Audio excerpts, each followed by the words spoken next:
All right. Still working on that mute button. How's it going, everybody? Happy Tuesday. Welcome to another episode of Michelle's Healing Home.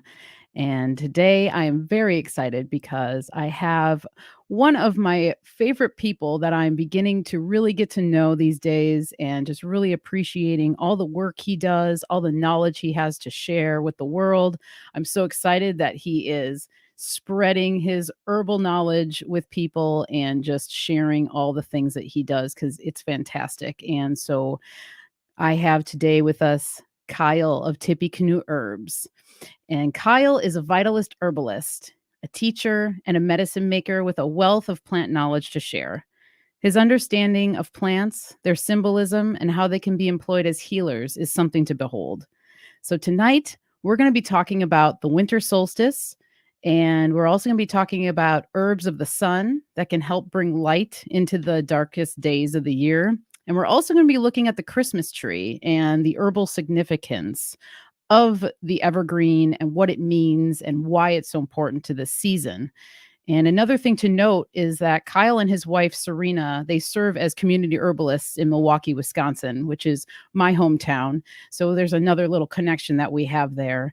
And they do this from their brick and mortar shop, Tippecanoe Herbs in Bayview, Wisconsin on Kinnikinnick Avenue, which is one of my favorite places to frequent the Bayview area ever since I was a young gal. So, without further ado, let's bring in Kyle and welcome him with a warm welcome. Hello, Kyle. Welcome. Greetings. Happy solstice to you, Michelle. Same to you, sir. How you feeling? Oh my gosh, I feel great. So good. So good. Lovely, How lovely. about you? How are you feeling? I'm doing great. Same. Feeling good. Oh, go ahead.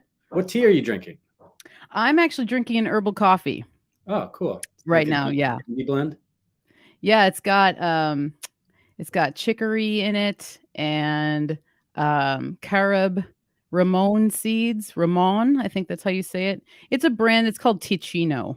They make all sorts of herbal coffees.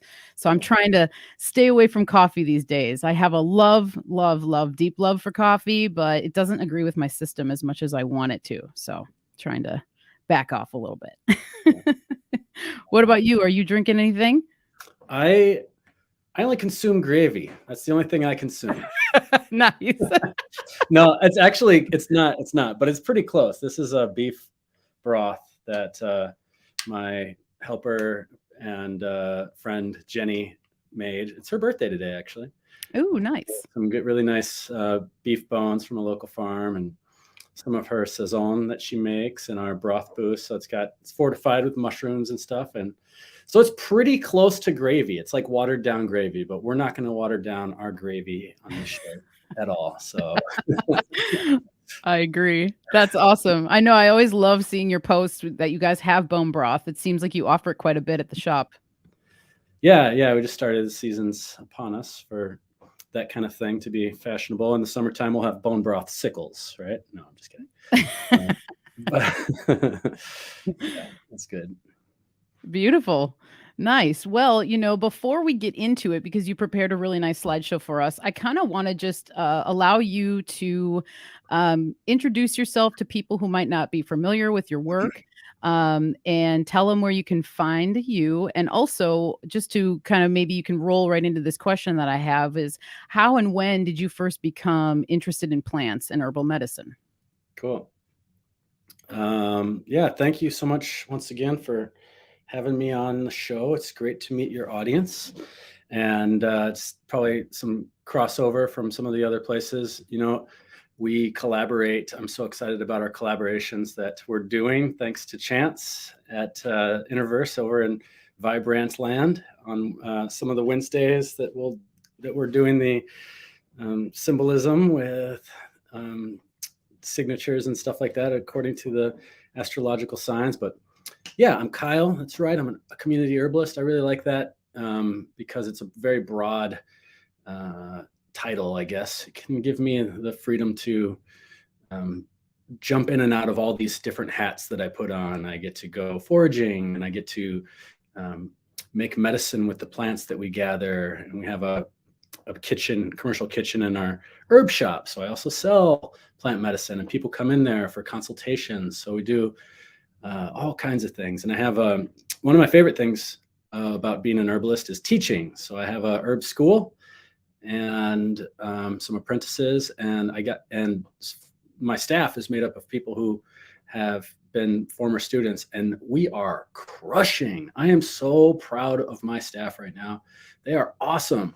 And so yeah, really stepping up, and it just feels really good at our shop right now. It's the holiday season. There's lots of joy. We're really, really focused on, keeping up, and it's kind of a very different energy from the rest of the year when things are growing and when things are teaching and I'm planning things. So I'm really riding the wave of the retail side of the herbalist aspect that I provide right now. But that's really fun because people are getting gifts and bringing good medicine into their home.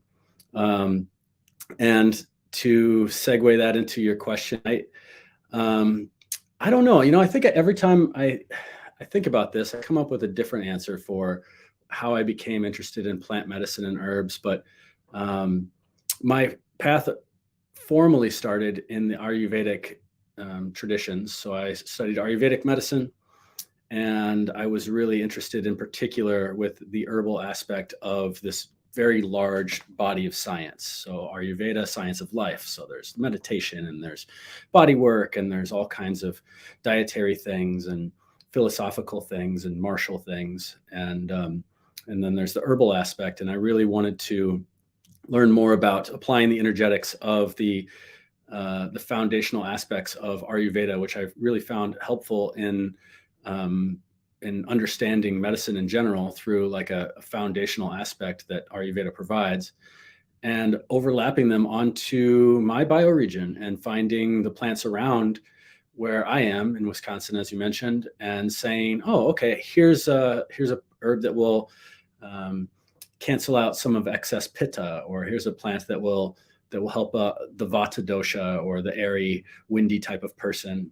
And then from there, just getting more into the Western energetics and finding language that is more suitable to describe and work with other people. Not everyone knows what pitta and vata mean, but everyone knows what like fiery and damp and cold, and they can relate to those states into their body in particular, especially if the questions are framed right. And I started out making medicine and working with clients, in a clinical aspect and making medicine for my clients.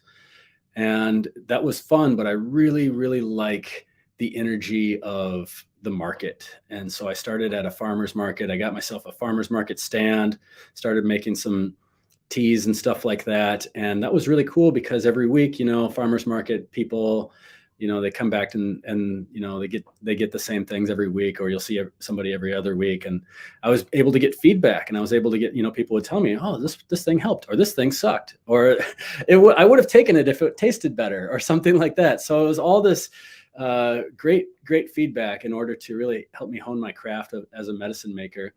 And there was enough inertia in that work to get me going and moving from what I was doing in my previous work into the thing which was calling me in a more of like a sacred calling way. And it said, jump in, dive in, be on the plant path.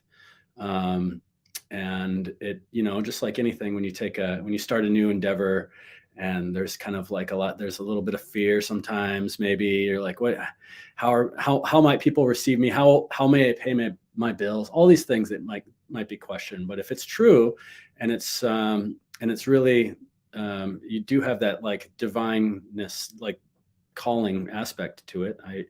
I always feel, at least in my experience, that it's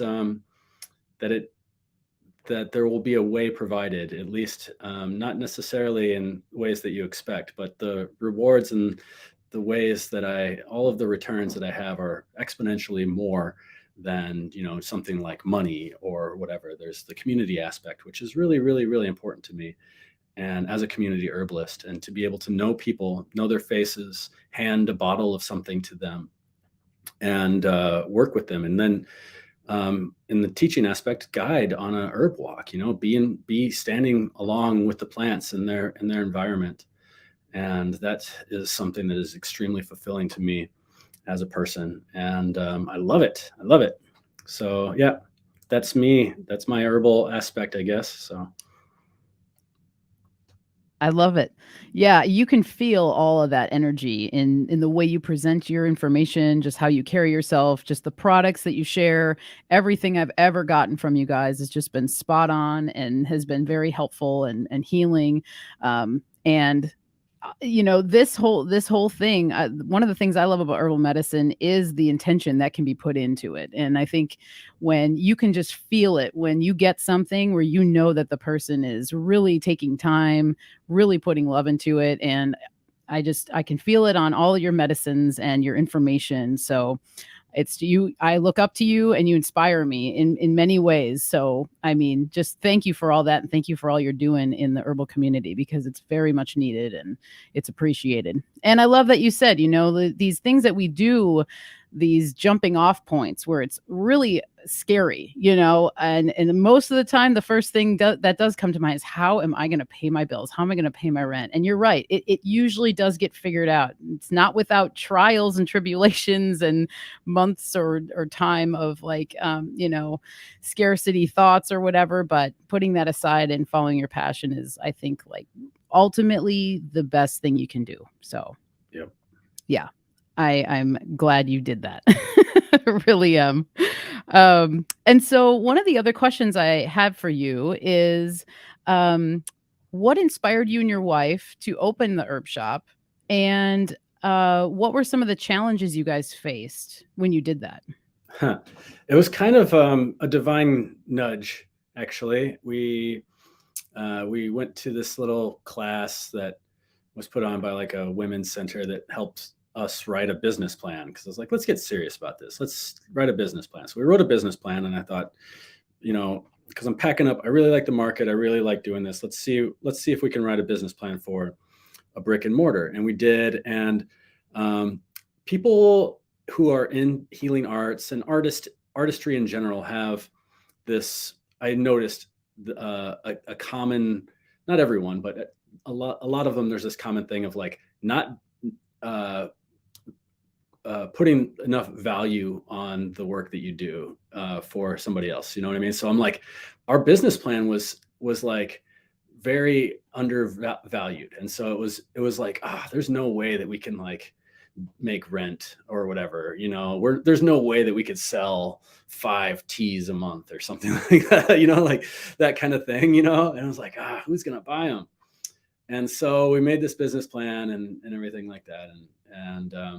And checked this place out. And the landlord was like, no, how are you going to make it? We're like, yeah, we're not going to, never mind. And just when I decided that, the next day I got a phone call from some people that I didn't really know. And they had a little 500 square foot incubator space shop that was like a consignment store. And they're like, hey, would you guys like to split this? We're kind of like not able to run our shop. They just had a baby and stuff. And we're like, we could only open a couple days a week. And we're like, yeah, let's just try it out. We'll try out by splitting this shop. And then, so we're making plans along the way. And after a couple of weeks of that, they're like, you know what, we're just not going to do that. We're just going to close down. And we're like, okay, I think that we can do it. The rent was like $500 a month. And I was like, okay, I think that we can do this. And so out of nowhere, basically our first shop just kind of fell into our lap. And it wasn't in like the best part of town or the best location, but it was like something that gave us something to work up to. And this has also been part of my ethos, is like scaling up, working from the ground up, not getting into debt, just working with what we got, making do with what we got. And this is like a forager's mentality too. You go out and you might have your idea about getting something because you need to make the medicine with St. John's wort, for example, but the stand doesn't look so good. So instead, yeah, you say, I can't get St. John's wort from here, but oh, look, the red clover is looking really good. So I'll take that instead because I can work with that and it's really abundant. And so working with what we got, and it just started becoming better and better. And then we moved into our new space that we have now. It's been 3 years there. We have a kitchen and it's lovely, and you've been there. And I think, haven't you? Yeah. And and so yeah, I don't know. I just feel like there's opportunities and things that were agreed upon in the spirit realm, and I recognized that they were meant to be. So we went with what was meant to be, and we didn't take what wasn't, and it kind of that's the story of the herb shop. And yeah, I can't remember if you had a second part to that question, and I just rambled on, but No, you're good. I just wanted to know if you had any like challenges that stood out yeah. while you guys were doing it. Yeah, I mean, I guess that was it. Just like the just the challenge of valuing ourselves was one, valuing our time. When we started a business, and working, 7 days a week for 2 years straight, it's like really, it was really hard for me that's also part of my ethos, is just to like work really hard. Um, and trying to recognize that, that we can be closed a couple of times, or we can leave and go on vacation and it will be okay. And we don't need to have, this was before we had a staff. So it was like, we can close, we'll close for a week, and nobody's, maybe a few people will mind or whatever, but it's going to be okay. Most of the time people will support us. And that's what we found. And so I guess, some of the challenges, and then also like navigating through the system of, the FDA and legalities and stuff like that, has been a learning process through some classes that we took. And I can make a recommendation. It's if anyone's interested in taking a step in that direction and learning more about, commercial tincture stuff. I studied with Suchel Kaufman and Suchel and Sam Kaufman from the Human Path. They're formerly from Austin, Texas, and now I think they moved to New Mexico. But anyway, learning that has been a challenge, but it's just because it's so bureaucratic and soulless and boring. And one of the things that I felt like we were able to overcome and learn was just that not to make claims. As long as you're not making claims and you're staying in honor, it all works out. So, and then they don't want you to make medicinal claims, and that's fine. I don't want to make medicinal claims either. And yeah, so that was a challenge. I think a challenge is also just like being creative with how we approach that. And from there, it's turned into just like, it's natural. I feel like it's just a second language for me now. So, yeah. That Yeah, I always wonder about the FDA stuff and everything. I mean, I've heard stories about it, and when I was working at an herb shop in Portland, I remember when they first like initiated all of that, and just the record keeping and all of the things that they were told that we had to do, like having like very small samples of everything around at all times, and it seemed so daunting. But it's worth it when you're trying to do things on a bigger scale, as you guys are, just like a safety thing for your own protection and stuff. So that's great advice. But in terms of all of this stuff, I feel like we got a pretty good intro from you, and we Cool. have slides, and I'm really excited to get into this presentation. So I say we just get Let's do it. into it. Yeah. So let's bring this up. Yeah. All I right. just want to say about slides. You and I, we both know that like it's really easy to talk about plants when we're, on an herb walk, or like standing in front of a plant, or like we're doing a video or something like that. And so the slide thing is always, I've never really been a slide guy. I've always been like teach in person guy, but I had to adapt because I realize it's a lot easier to just, instead of like trying to get somebody to use their imagination about what I could see in a plant, and just like have a picture of it. So so the slides, slides for the benefit of the audience. And I called this one Winter Solstice. that's a slick dissident term. So about the solstice, it's the sun, the soul, the sun, SON. And so basically, for those who don't know, like if I'm looking due west, and on the summer solstice, I could see the sun setting over to the north a little bit. And every day it's coming further and further and further west and further west and further west until finally it gets to a point where it stops moving west, and then it stops for 1, 2, 3 days. And on the third day, it rises again and it starts going back north. And that's why this time of year is so powerful and so important, because it gives us a picture of a greater cosmology. It gives us a picture of our connection with nature through the sky, and how that's reflected through into the plant world.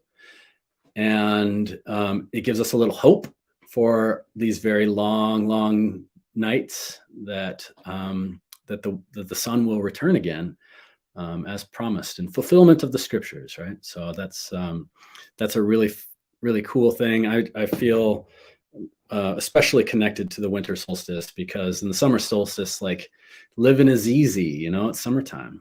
And in the winter solstice, especially in the northern hemisphere, like we are, it's not so easy, and we need all the hope that we can get sometimes. And so, yeah, let's do it. All right. Oh, you know what, Michelle, I wanted to ask you too. Do you have any solstice traditions? I just really love, well, on the winter solstice, I love bringing things in, like the evergreens, any kind of greenery. I love bringing it into the house to have that as like a symbolic gesture to the world, to the universe, that I'm like holding space for this, as as the evergreen is holding space for me outside. Because I know we'll get into the evergreen, but it is such a near and dear tree to me. I think because I grew up around them, and then now we live around so many of them. So I'm with them all the time. I'm communing with them. I feel like I've gotten a much deeper connection. I too feel much more connected to the winter solstice. I have a feeling it's because I am from the land of the ice and snow, Milwaukee, Wisconsin. Also, I'm a Capricorn. So when that, on the 21st, when the sun goes into Capricorn, I like giddy up a little bit. I've always had a deep connection just to cold weather too. I feel like it's kind of my power weather. So I kind of honor the winter solstice just by going out in the winter in the weather and not like fearing it, not dreading it, kind of thing. And with summer solstice, it's always a bonfire. And now with one of our newer neighbors where we're living, he has winter and summer solstice parties, and big ones. And he throws an epic summer solstice. He's also having a winter solstice, but his summer solstice was really fun this year. I mean, like, huge bonfire. He had his oak crown, and his wife had flower crowns, and it's just like a huge gathering. So there is something very special about it. I just love following the seasons and the turning of the wheel of the year. I think it's really important, as opposed to our square calendar, that we're supposed to all kind of like be in this box. I think honoring the wheel is just one of the best ways to be in touch with yourself and the universe and everything else. So, Wow. Yeah, there's a lot of beauty. Like the square calendar. Yeah. Yeah, it's kind of interesting. I think it takes us out of our natural state of being almost, kind of makes you feel like herky-jerky. Whereas when you're following the seasons and you're following, the traditional wheel of the year and how everything kind of just like folds into itself, I feel like you actually get to learn more about yourself, and you get to find the seasons of your body and how it changes and what's happening in it, as opposed to just like looking at everything so linearly, Yep.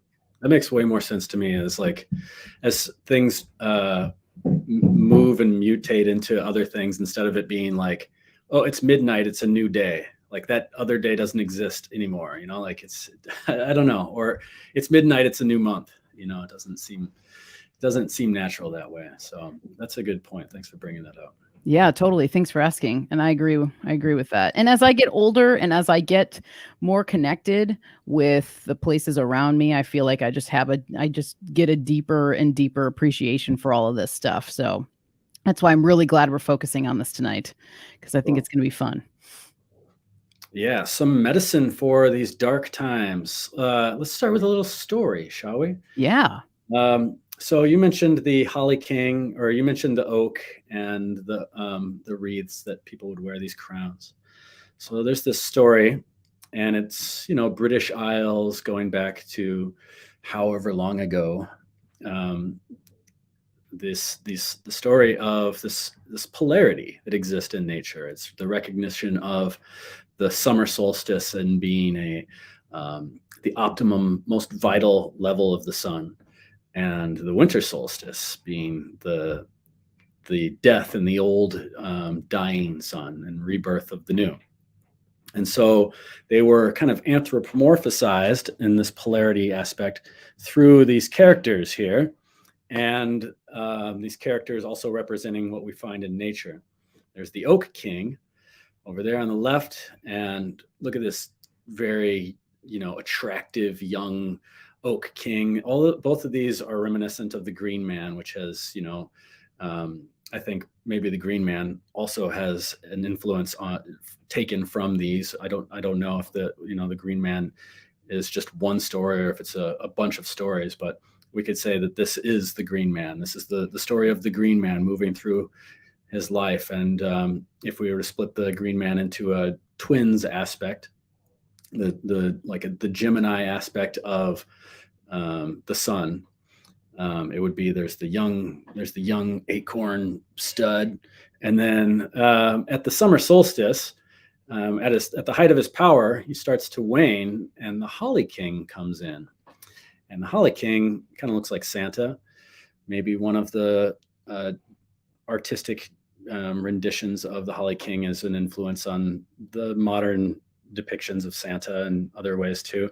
We notice in the Holly King, this picture of the Holly King, we got pine cones laterally right and left with the pineal gland or the third eye. So pine cones, and inner vision. So, excuse me, in the dark months, it is natural to be in that like introverted, going within kind of cold state. And the Holly King also on his forehead, there's an English ivy, which I can get to in a little bit. I think that's more. I'll talk about it now. I think that's more of like the feminine aspect of the Holly King. So this Holly King is divided also further into, you know, the male and the female aspect. The Holly King being Holly, being the masculine archetype of this time of year, and then the English ivy would be the feminine.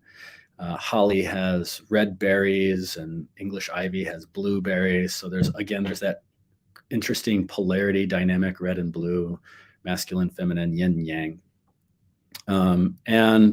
But yeah, the Holly King. And let me see here. I have some notes.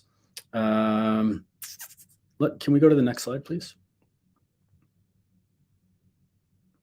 Okay, so I wanted to talk a little bit about, this is the oak and the holly leaf. And I think it's super interesting that the shapes of them. So the shape of the oak leaf, this is like I can't remember what kind of oak this is. And some of the oaks have kind of like more pointed, more spines of the margins. But to me, it almost looks like, again, with this, you know, polarity aspect, you could cut the holly leaf right down the middle, and maybe with your imagination, you can even like place the holly, like the negative space of the holly inside of the positive space of the oak. You know, it's really cool how they have these overlapping shapes. It's almost like they impress each other, you know? And the holly is an evergreen tree. So holly is not in my bioregion. I don't have much experience with it, but I've been doing a deep dive on holly. I feel like it's really calling me to be allied with it lately. And so I've been going, and this was the plant that really stuck out to me as like a solstice plant. Of course, all the traditions, deck the halls with boughs of holly. 'Tis the season to be jolly. We just covered the Sagittarius jolly Jupiter with Vibrant last Wednesday or a couple Wednesdays ago. And I don't even know. Maybe it was last Wednesday. Yeah. Yeah, it was last, but who's Time counting? is flying. Yeah. It is flying. Oh my God. But yeah, I think it's really interesting that the shape of the leaf kind of like portrays this mythological rivalry, or that that one could see the mythological rivalry based on like these leaf shapes. I think that's really cool. Also in the Oghem, which is also pronounced Olwam, which is also pronounced Om, which is a very, very, very ancient language, perhaps even the first. There's lots of evidence that shows that it's very, very ancient, and it's a system of it's an alphabet based on letters that represent the leaves of the trees. And it's really cool because the seventh letter in the alphabet is Dur, which is oak. This is Duir, and that's where we get the word druid from. That's where we get the word door from. And so the oak tree has this symbolic representation to like the doorway or the pathway, and it's the oak king that takes over and is born again on the winter solstice, and becomes into his full glory in the spring equinox, and then is at his might at the summer solstice when the sneaky winter holly leaf comes in. And the eighth letter is represents holly, and I think it's Tinne. So I don't know how to pronounce that. Tinne. And if you can you can create the letters in your imagination right now by making a vertical line, and off to the left of that vertical line, there's two little lines. And then that would be the seventh letter oak. And then a vertical line with three little bars to the left would be holly. So 7 and 8 are the alphabetical. And so there's even that, one comes after the other in the alphabet. I think that's really cool. I think that this Oghem or Om language has a lot to teach me. So I'm really getting into that. And I don't have anything else to say on this slide unless you do, Michelle.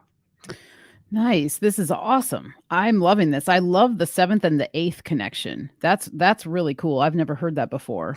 One thing that comes to mind just looking at these leaves, it's like, just like you said in the beginning, summertime and the living is easy, right?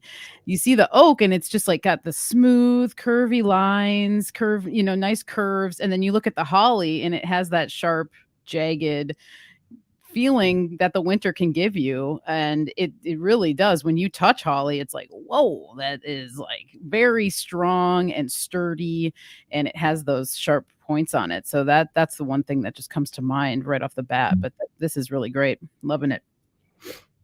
Yeah, you're right. Go ahead. On to the next. Yes, please. All right. So yeah, like you said, it's really sharp. And surprisingly, if you haven't grabbed holly before, and it's like enticing in a way because it's like waxy, and it makes me wonder when I touch it sometimes. It's like, is that a fake plant? And it's cut me before. It's got this very protective quality to it. And so that's one of the reasons why, that's one of the medicinal virtues of this plant, is that it's of its protective quality, protecting our space in a vulnerable place, maybe your homestead in the wintertime, surrounding your home with holly in the British Isles. Or do you have holly that grows in the Pacific Northwest? Yeah, we do actually. And it used to grow a lot in Portland. There was a lot of neighborhood homes that had a lot of holly in it. You see it every once in a while out by us, but it was mostly in the city, so I don't know if that was because people planted it, but it does like this region. Cool. There's another depiction of the Holly King, which is another, interchangeable Santa Claus card. If somebody got that Holly King card for Christmas in the mail or something like that, they would probably just think, oh, this could be any type of northern solstice kind of symbolism. And I think this is really cool too. There's oftentimes the Holly King is depicted more with the red. Of course, there's the berries, but I think of that also in that polarity aspect. Holly is, the botanical name is Ilex or Ilex. The word holly comes from the word holm or holm. And I've been a Sherlock on this holm, and I've been really digging deep into all things holly, and even starting with the name Ilex. I'm thinking about lexicon. Lex is the Latin for law or ledger. And holm means like a small island or a riverbed that floods. So that would be an indication to where you might find the holly growing. And or where you might want to, if like bring your home up the hill, I guess a little bit.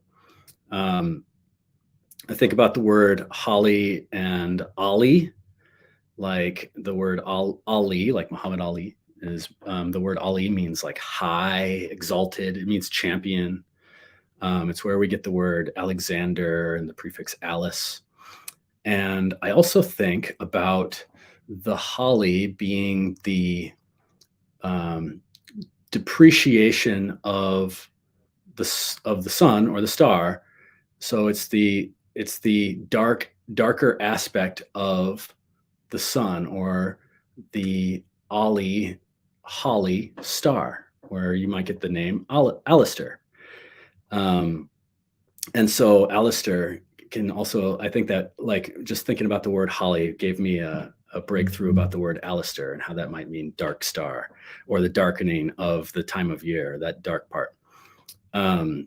And all of that. My son's middle name is Alessandro. So there's a connection to the holly too. And I think about those little points that are on the holly being associated a lot with the ether. So this is a plant that when I'm doing some research on it, I'm finding over and over and over again that holly was planted or for protecting homes against lightning strikes. And I was like, that's so interesting that, all of these people that 2,000 years ago, Pliny the Elder and Paracelsus and Nicholas Culpeper and all these old botanicals are talking about these things that I don't ever think about. I'm never thinking about, like, what plants should I plant outside to protect my home against lightning strikes.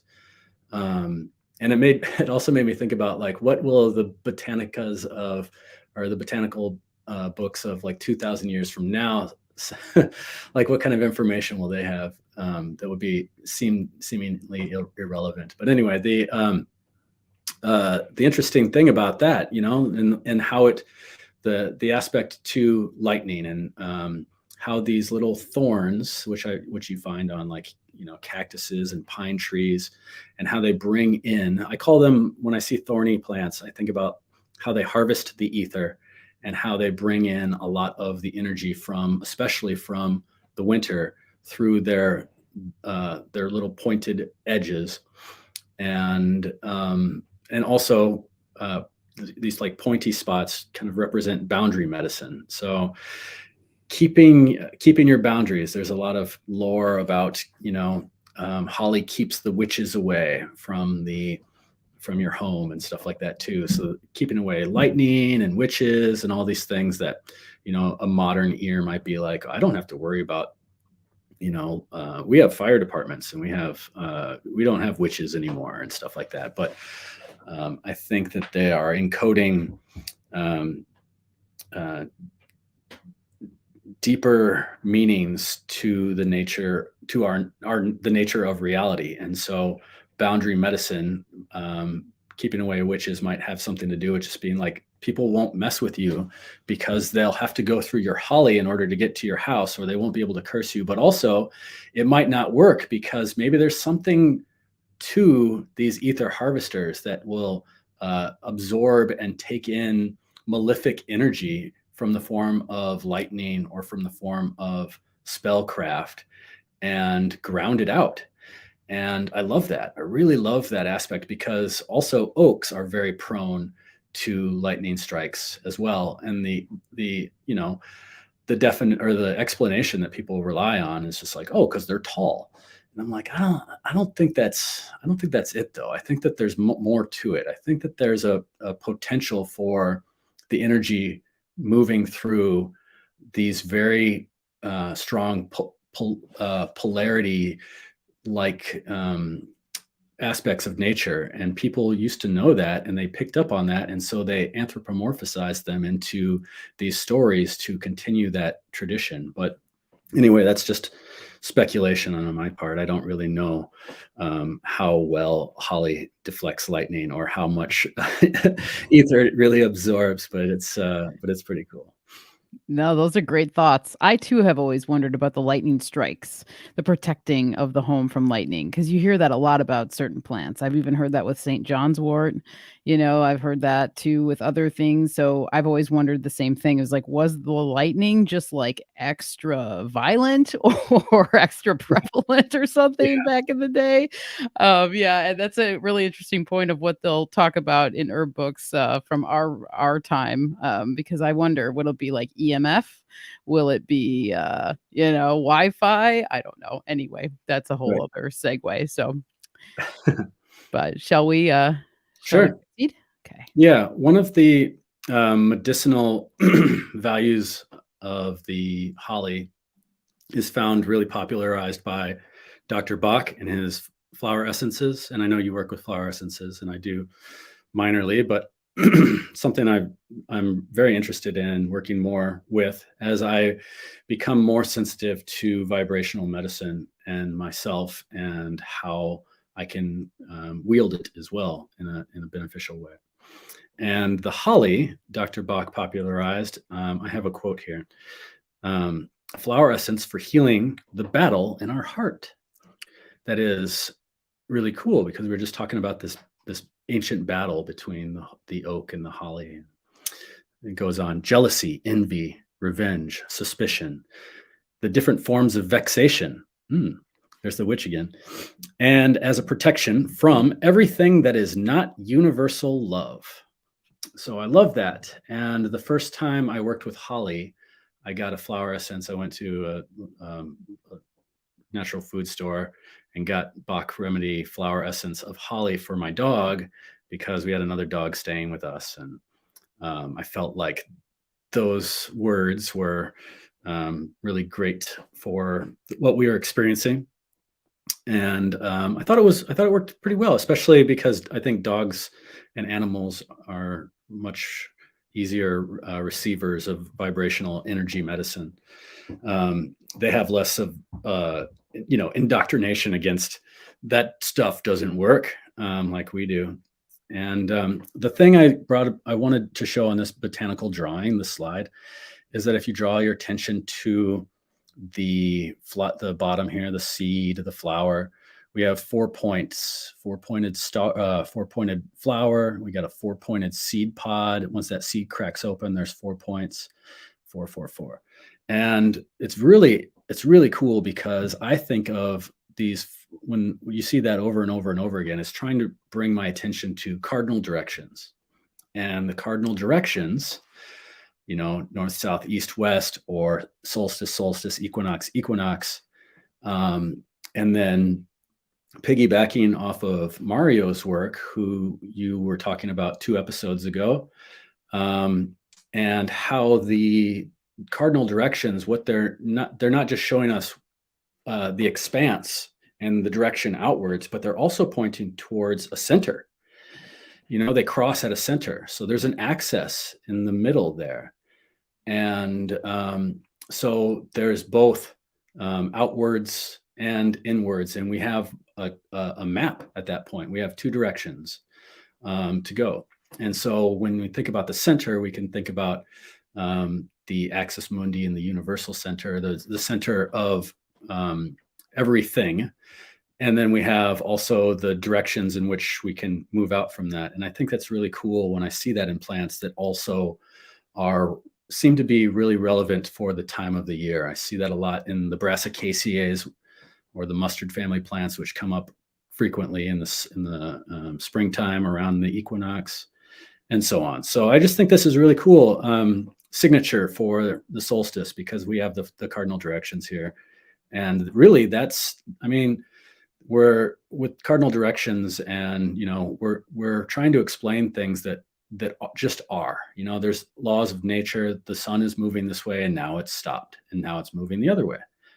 And so we can remember these things by making maps, but also seeing these maps in things that just are. And we give them meaning, and we give them symbolism and stuff like that. But a holly just is a four-petaled flower, and it just happens to be green. And the only thing that's green and filled with berries on the solstice in many parts of the world. Very cool. I always think about foundation too when I see four. And so because this is like a protective plant, there's like a strength in the foundation there. There's four posts that are going to be strong and there to be solid. So yeah, four is a great number for that. That's lovely. I love the center, the axis the point that you brought up as well. Cool. Yeah, moving on. We got wintergreen, Gaultheria. So there's some wintergreen that you find in the snow. Oh, it's so nice to be able to see life and vitality in the winter solstice.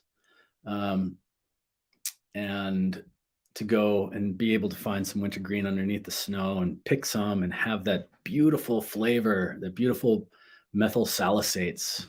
It's like the flavor of nature's Newport cigarette, I guess. And it's so lovely and refreshing. And and then we see the red berries again, so reminiscent of the holly and that green and red polarity. What else was I going to say? Those berries. This is a plant that's in the Ericaceae family, and the Ericaceae family is particularly badass because it grows in places that other plants don't like to grow. They grow in the desert. They grow in the tundra. So some other plants in the Ericaceae family are like bearberry or Arctolostaphus uva ursi, it's also called, and blueberries and manzanita and plants that are just tough. They're tough, and this particular one is evergreen. And so that's a great sign for bringing life, or just having life, the sign of life in the depths of winter. And there's some nutrition in these berries. They're quite delicious. And then over here on the right, you see the picture of the flower, which is in the springtime. I love the flower. It looks so cool. And to me, it reminds me of like an urn. It reminds me of this plant reminds me of the star card. They look like little vessels pouring out into onto the ground. And so over on the left, you see the plant. It's got, some of them's got 3 and some of them have got 4 leaves. So just like the star card, on one side of the card, it's got like 4 stars, and the other side's got 3 stars. And just like this movement of water, movement of life in the very depths of winter. And yeah, so my Astro Aromatics blend that I was rolling today from the upcoming Capricorn season features wintergreen, along with oak moss and vetiver and birch, sweet birch. And it really just, to me, like rolling that today, just like activated solstice mode. I just felt like so wintry and refreshed, and it was really awesome. I love this medicine, and it's not something that grows around me, but it grows up north in Wisconsin, So whenever I go up north, it's a lovely treat to find wintergreen, especially under the snow. Green. You got wintergreen by you? I don't know, actually. I'm not sure.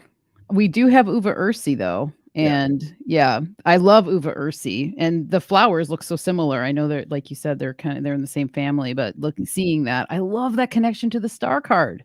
That's awesome. Yeah, isn't that cool? Yeah, that's great. Yes, indeed. This is so cool. And I just think of like the whole star connection with this time of year too. I mean, and we don't have to go into the North Star and all that stuff. We've talked about that. We've kind of been there, done that, but I'm sure it'll come up again. But there's just this continuing theme, the red, the green, the white, the star. It just is like this loop that you just consistently see throughout the season. And it's not talked about that much. You know, the depth and the origin of why these colors are important to this time of year, it's not really talked about in mainstream at all. It's just is what it is, you know? So it's really cool to just see these connections through the plant world as well. And then even just seeing the snow on top of the wintergreen, there you go. You have your green, your red, and your white. It's just beautiful. It's how this stuff just all connects. Just always blows my mind. Yeah, mine too. Evergreen. I found this beautiful picture online. I wish I could take credit for it. But this is what my state looks like sometimes up north. And I know it's where it looks like that. Sometimes you post pictures when you're up on Wind Mountain and it looks like that. Indeed. I put in here pine, cedar, fir, spruce. I mean, this is evergreens. I think that we could, if we really wanted to tease out every little thing about each one of them, we could. But I put them here because I think that they're very interchangeable as far as their medicinal values and what they represent to the solstice as well. And since you were talking about the evergreens and bringing them in to your home and stuff like that, that's what we do too. I have a really nice Christmas tree at our shop. I wish I would have included a picture of that. And we decorated it with oranges, and it's very, very lovely. It's just very classy. And it's one of my favorite things every year, going to pick out a Christmas tree. And this year we got a balsam fir, and I love the idea and the symbolism that, again, Mario brought to my attention of the representation of the evergreen as the axis mundi, the pole, and we adorn it with the star on top to show the North Star symbolism too. But also the obvious symbology of being able to bring that life and the purifying quality of the tree into your home. If you bring a real tree into your home and you're giving it water, it's respirating and it's still moving the volatile oils that it has in its leaves out into the air. These are changing the quality of our air. They're structuring the water in our air that we're breathing. Even though it's no longer technically alive, it's still doing its process for a certain amount of time, as long as it's drinking the water, And I am, my wife always picks on me. It's like, are you eating the Christmas tree again? Because I'm always nibbling I'm like, I'll just go over there and I'll just take a little bite and nibble. And because it just like freshens up my breath. I love the flavor of the ascorbic acid, which is, vitamin C that you find in the leaves of pine and fir and spruce. And that sour flavor that it has, that's the vitamin C. So you can certainly, take a little bit of your Christmas tree and put it into a pot of water and make a tea with it. And you can breathe it in, and you can do steam inhalations that are so moving of congested sinuses, and you can drink the tea, and that's high in vitamin C.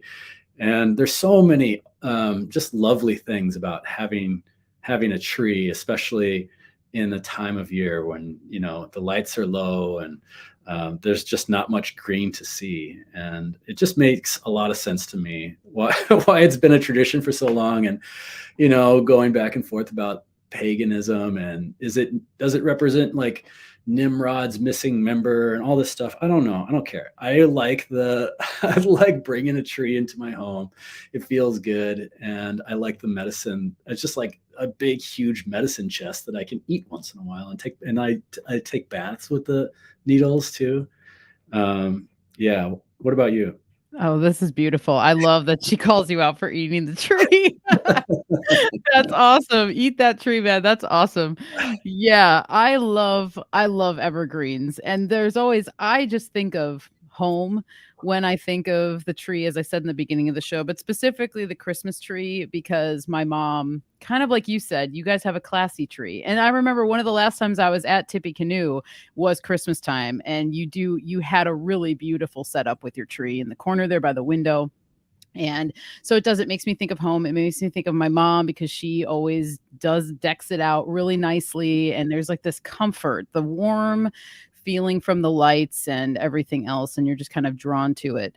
And one of the things for evergreen for me, like when I go on a walk out here, it's like these trees love this time of year. I just feel like their vibratory energy is so much stronger during the winter, and their scent is just like the freshness of it. You can like smell the cold in the evergreen, and I feel like the coldness is inside, deep inside of that tree, and it's just so awesome to see them vibing so well when it's cold like this and covered in snow. But yeah, it's a great tradition. I will say we don't have a Christmas tree inside right now because I'm like, there's like tons of Christmas trees in our front yard. Like I just envision them all covered with lights, and it's like there's Christmas trees all around. And so, but I can definitely get down on some Christmas tree and appreciate that because yeah, I just can even remember the smell of it in my mom's house, like as a kid, it's a beautiful thing. Yeah, I totally agree. I think they, when I'm around the Christmas trees, they're like, I am the king now. Like they feel like that in the wintertime, like when I say Christmas trees, I mean all of the evergreens, I should say. They're just like, yeah, this is our time to shine. Yeah, I agree. Totally agree. All right. On to the next. Sure. All right. Oh, yeah. Cool. So, what would a Christmas tree be without the decoration of the Amanita muscaria? They seem to go hand in hand. We got some really cool Amanita ornaments on ours, and I think this is a very applicable, let's say, herb, because we're herbalists and we just put things that that are in our repertoire of healing as herbs. I say, but of course we're talking about fungus, a mushroom. Fly agaric, it's also called the Mario mushroom. And so the Mario mushroom, Amanita, this is a psychedelic mushroom. It can be, let's just say it's a toxic mushroom. So you got to be careful. I shouldn't say psychedelic because people sometimes just go out and try it and it can be very reckless, This is a plant I'll say that again, I'm sure, forgive me, mushroom, but this is a mushroom that can make you sick if you don't have the proper preparations and treat it with respect. And we have on the slide here a shaman. This is, I believe, like Siberian Mongolian woman, medicine person that is personifying the Amanita. So another perhaps place where we get the Santa Claus myth from is the traditions of the shamans of this area, the Siberian area. So instead of them eating the mushrooms and getting a tummy ache and throwing up and having a bad trip, they will drink the urine of the reindeer who ate it. So a reindeer eats it. Reindeers can handle all of the muscimol and all of the parts of the mushroom that can be hard for us to digest, and synthesize it into their urine. And they'll drink the urine, and that will provide like a psychedelic concoction that will help them, see the reindeers flying or something like that. It provides them with altered states of vision so that they can be in that winter solstice energy and go within. Another, the typical homes in this area are like yurts. So they got round walls and then like a kind of a domed roof. And in the center of the roof, there is a hole that goes down to the chimney area. And in the summertime, you just walk right in the front door. But in the wintertime, you got 3, 4, 5 feet of snow piled up. And the only way to get in and out of the house is by going through the roof, through the chimney. So here we have a anthropomorphized mushroom person adorning red and white, symbolic of the ritual of going within, bringing their present to the, through the chimney. And their present is their presence. Like they are present with others, with themselves. That's I think the real presence, anyway, I think that cultivating that type of present is a very, very powerful thing that we can all get it into this time of year, and with ourselves and with others. And so without not necessarily having to journey or go to the North Pole or drink reindeer pee or anything like that, but just be present with others, be present with ourselves, and enjoy the season. Yeah, that's awesome. I just love this mushroom. I even just looking at it, I get such a really great feeling from it. And I remember you made a post on Instagram maybe 2 weeks ago or something where you talked about the idea of Santa being the shaman. Do you remember that? Yeah. Yeah, maybe you could talk a little bit about that, because I loved how you put that. I know it was maybe just on the fly, you did like a little quick live update because you were having Santa at the shop that night. And you mentioned that. I'm like, yes, that's awesome. I loved the idea of that and where you went with it. Yeah, I was thinking about how Santa does represent this hermetic, mercurial, shamanic person that's going to carry you from one state, from our present state, to another state. So there's the presence again. I guess back in, or maybe in our imagination, we're going to explore the northern aspect, the northernmost part, where our direction is being pulled to the cardinal direction in the solstice. And so we're becoming aware of these cardinal points and where they point outwards, but also where they point inwards. And then the North Pole aspect. So being part of the North Pole, but also just Santa representing this Hermes kind of character that's bringing us from one state of the year to another, or one state of mind to another. And that's the presence that they offer, that Santa offers. And the thing that the point that I wanted to make on that also was that, like, for me, I'm cool with Santa, even though, like, Santa, it's like Santa, I mean, Satan, you mean Satan? Well, maybe, but I guess it depends on the trickster, how you're going to regard the trickster. And for me, I think by looking at it honestly, is like, it's a ritual, it's representing this time of year, it's representing, and then am I going to give my power over, as a parent, and say, like, oh, you gotta pray to some other being to bring you presents? Instead, it's like, me, I'm the one that's bringing you presents. I'm connected to my child.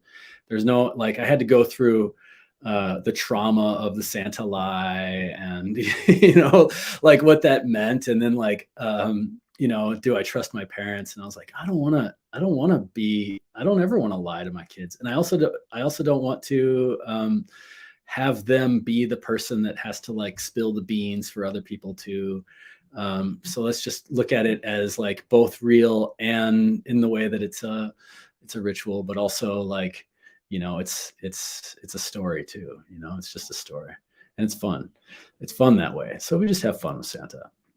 Yeah, I think that's the way to go. That's beautiful. And I think you're starting your son's going to thank you for that one day, because I love the thought of kind of saving him from that being the one that's like Santa's not real. And then everyone's like, "What?" And then they whatever, because it was funny, somebody mentioned in some comment somewhere, they were like, "I wonder why kids always cry when they're on the lap of Santa." And I just responded by saying, well, my cynical side wants to think that the children already know he's not real. So maybe they're just like, who is this man? And of course they're thinking that, because it's like mom and dad are over here. I'm on the lap of this stranger. Maybe they already know that this is not the real thing. So they're just like that, they're instantly tears come out because it's like, what's happening here? So Right. that's interesting. I think that's a really great way Yeah. of looking at it. Um, I have one other thing I wanted to say about the Amanita before we move on. And it's kind of just a shout out to a woman who I follow. Her name is Amanita Dreamer, and she's on YouTube, and she's been at it. Oh, Do you know who she is? I recently came across that page too. Yeah. Dude, she's great. I've been following her. I think she started 3 or 4 years ago, and she's getting quite a following. She's starting a documentary on the Amanita. So she's traveling to Sweden and Switzerland earlier this year to do stuff. And so her whole thing is that she was able to get off of barbiturates using Amanita. And so her whole thing was that she was kind of like called to this mushroom and ended up being called into the forest and was able to find them and really didn't even know what they were, and then started doing research on them and how to properly prepare it, how to dose it properly. And yeah, was totally able to come off of these crippling drugs that she was on. And her story is beautiful. And so if anybody out there is wanting to learn more, I really want to interview her at some point, because she just has a really fascinating story and it's really cool. And her whole mission is just to be able to get this mushroom out to people who really need it, who are in her position, who are struggling with this sort of thing. Specifically with, it sounds like it's really great for anxiety and depression and things like that when it's dosed properly. So yeah. Yep. And Shout out to Amanita Dreamer. let me make a shout out too. I got to shout out my helper friend Annie, who introduced me to that channel and was talking specifically about the properties of youthfulness when applied topically in an oil-based preparation, like making like a youth serum basically with the Amanita. And then one more shout out.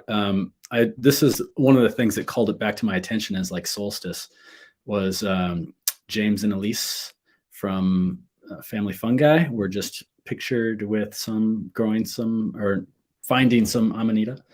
And I was like, oh yeah, duh, Amanita, perfect for the solstice. So much love to them. And yeah, those are my shout outs. Yeah, nice. I did see that post of theirs too. That was awesome to see that they found it. And theirs looked like it was almost more like orangey. So I know that there are just different types around. So it's really cool to just always see the different mushrooms in different regions and how much they vary, but how much they stay the same as well. Yeah.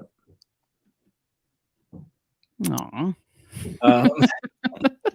I had to put this here because I was talking about oaks and acorns, and then I found this really funny picture that I was like, oh, that can also look like a Christmas card. It's got the I don't know if that's Cretaceous or currants in the foreground there or the background, but anyway, there's the squirrels, and so one of the things that that makes Amanita particularly aesthetic is that the shaman also will harvest the mushrooms and they'll dry them by placing them on the trees, and so that's maybe one of the reasons where we get this like decorating the Christmas tree idea from.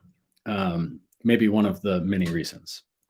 But also another thing that will do that is the squirrels. And squirrels will take mushrooms very often and put them in trees to dry them and hopefully come back for them. But I wanted to talk a little bit about this squirrel spirit medicine, which is something that I feel connected to lately, and that is the squirrel spirit is the signature of the squirrel spirit medicine would be how does a squirrel behave in nature? They're very playful. They're very territorial. There's a lot of chatter. There's a lot of nervousness. There's a lot of like rambunctiousness, and they're also very.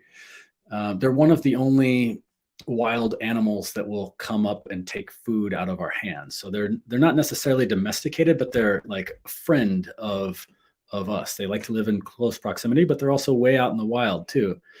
And so for the squirrel archetypical medicine, you're looking for medicine that's going to help with the nervous system making decisions, because the squirrel is going to be like, should I go this way? Should I go that way? Should I go this way? That way? That way? That way? Or helping us be not in a prey state, not necessarily in a predator state, but in the happy state of a squirrel, which is like both being chased by dogs and running with its friend spirally up the tree, so being in a playful state again, being able to notice the chatter outside and notice the chatter within our heads. So if my head is like chattering a lot, if I feel really nervous, if I feel like I'm indecisive, I'm going to think about some of the squirrel medicines that come to mind. So Amanita comes to mind, oak and oak bark and that type of thing comes to mind, or even the nourishment of oak, the seeds of oak, which are acorns and stuff like that. So I really like thinking about nature beyond just the plants, but also how the animals interact with the plants. And to me, that gives me a really interesting reading on health and just the greater nature in general. Yeah, and you guys have a little squirrel on your label. Yeah, In your logo. Yeah. The logo has a squirrel on it. Yeah, so that feels like, to me, sometimes like I feel like a squirrel a lot. I get nervous. I get chattery. I have a heart, not nervous, but like wired. And then I store things away. I work really, really hard. I store things away, and I forget where I put them. These are all squirrel things, they're just like, just that's what they do. They were always working, but they're also playing while they're working.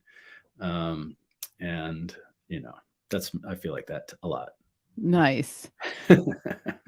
There's also a mercurial aspect to the squirrel, and I'm pretty sure it's in the Norse tradition. And if Mario's listening, I haven't been paying attention to the chat, but if anyone remembers, I can't remember the specific name. Oh, he already said it. It's Radaskar. So he runs up and down the world tree. So he kind of is like that psychopomp energy, mercurial energy. So I'm actually glad that he already said that, because I was thinking about it, and it makes sense with the squirrel. They are so energetic, and they're just like you said, here, there, oh my God, here I go, whatever. So yeah, there's like a deeper connection here. So maybe that is why they're attracted to the Amanita. Cool. I wonder if Tolkien took that from that name, and then because he did a lot, and then that was Radagast, which was the other blue wizard, that the one that had the nest on his head and has always got bird shit on his head, and he's got a little sled that's pulled by squirrels, and he's kind of like that mercurial psychopomp of the story in a way in the story too, and that's pretty cool. Interesting. That is so cool. I love that. Yeah. All right. And what we got next? Okay. The Winter Solstice Healers. Nice.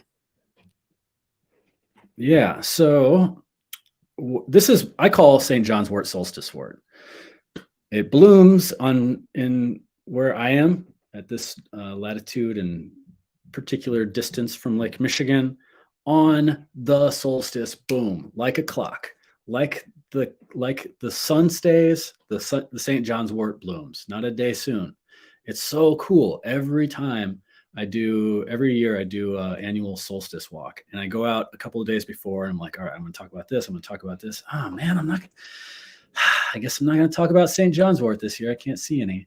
And then I show up the day of the solstice, and it's like, oh, yes, I knew you would come through, and it just blooms that day, and I'm so happy. So that's a really great signature for me, as in like, here's a plant that is blooming at the most like vital part of the sun's journey, and it's pulling in all of this sunlight. And look at the signature of the St. John's wort. It's got like, it's like blasting eminence of light and these little tubules that to me remind me of like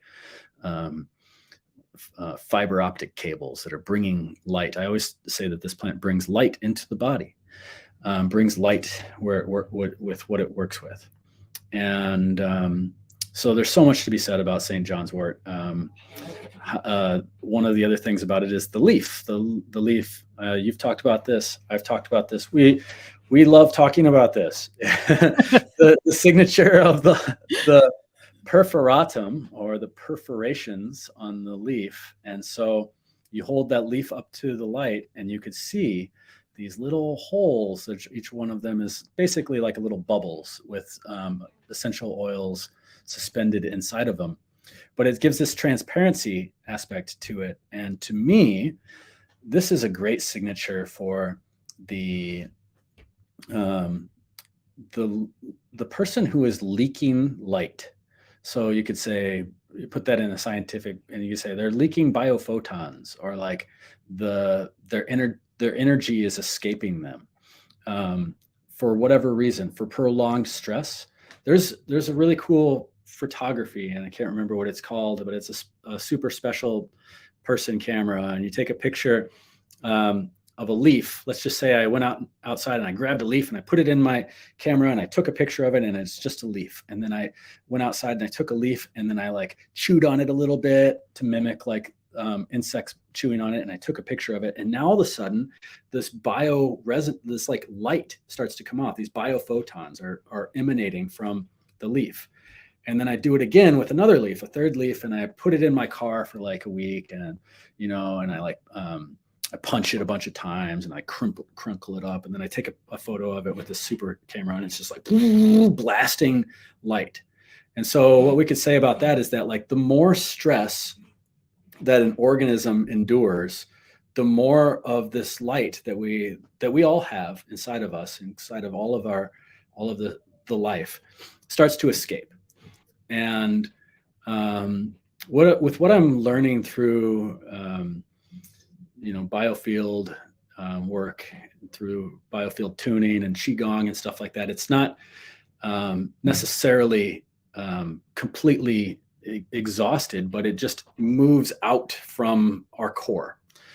And we could call that back in, pull that light back into our center that's been escaping from us from prolonged stress, from prolonged exhaustion, from trauma, from the grind of doing what you aren't called to do day in and day out, all these things, and bring that back in, bring that light back in. Or maybe the stress, if you're living really close to nature and things like that, the stress is just the season.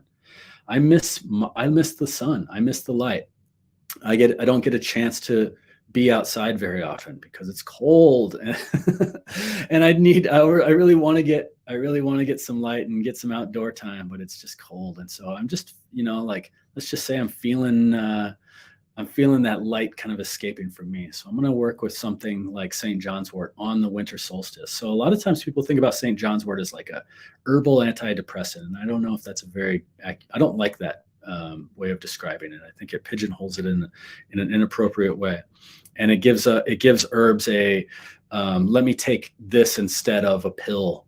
And I also don't like to accept that offer either. I think that it's better to describe it as a plant that will help with a particular type of feeling, and that feeling could be described as like seasonal affective disorder, but it could also be described as like, we've lost our light. We've lost the light at the end of the tunnel. Where's my direction? Where do I go?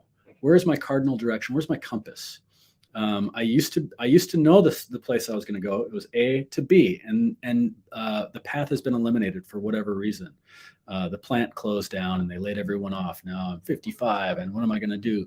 Or a breakup, or an injury, or a death, or something like that. And the light at the end of the tunnel is is hard to find. And so I use St. John's wort, call upon St. John's wort, work with St. John's wort. Like, I'm always trying to reframe the way I've been programmed to talk about commerce. I work with St. John's wort to return that light, to return that familiarity and the path, and it is extremely appropriate on the winter solstice for people who just want to bring that back into their body. And then these manifest in all kinds of pathogenic ways, from nervous disorders, nervous system, lack of feeling, all kinds of things like that, which St. John's wort is perfect for in any case, especially injuries and stuff like that. But I love it in the spiritual, emotional connection to the season and to subtle energies like that of what we could call biophoton, or just simply the light of our body, the light in our eyes, the light in our words, and the light in our being. Yeah. Beautiful. Yes, I'm on the same page with you on this one. I feel like in a lot of ways.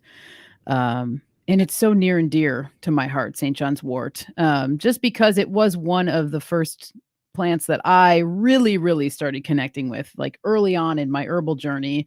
And I just did a little interview last night with Homie Romy and Dan, and we talked about St. John's wort. And I thought it was very appropriate just because we were going to be talking today and the solstice and everything else. And I too love the perforations in the leaf, and I just think there's so many ways to look at it, and it's I always look at it as like a gateway too. Like, these holes are gateways for you to enter into darker areas of perhaps trauma or hurt emotions, anything that, it may have, like you said, kind of like created a hole in you, that where something is leaking. The hole in the leaf kind of indicates that it's okay to step through it. And even if it's going to be dark, the St. John's wort's going to bring you that light, that warmth of the sun, to almost kind of like shine on you while you're working through kind of the darker aspects of what might be coming up. It's one of the things that I just love about it. And then to kind of go back to your point of recentering, I always think of the signature of St. John's wort. When you look at it from top down, the branches make a cross all the way down. And so sometimes people connect that to the connection with, St. John the Baptist, or some will say like the red color is either the blood of St. John or the blood of Christ. And so that cross kind of has a dual action. But I like you saying the bringing you back to center, because I think that makes a lot of sense with this plant as well, for sure. That's awesome. You know what? I never noticed the cross aspect. That's awesome. I can picture it in my mind now that you say that, but that never came to my mind. Yeah, it's a good one. One thing that helped me learn about this plant was just deciphering the name of it in the botanical name, which is Hypericum, which hyper means above, and icum means icon or idol. So this is a plant that says, I'm above idols. I'm above that which you idolize. So maybe if our ideal, our idolatry, or that which we worship is from A to B, and there's that light at the end of the tunnel, and we have this idolic connection to that, and that gets destroyed, then we can call upon our old ally and friend given by the Creator that says, go above that, go above those icons and that idolatry, and find the true path. Yeah, that's beautiful. Yeah, because I do think this plant really helps you to kind of come to your inner truth, or find your inner truth a little better. Just like what the sun does, the sun shines its light upon things that you may have never seen before.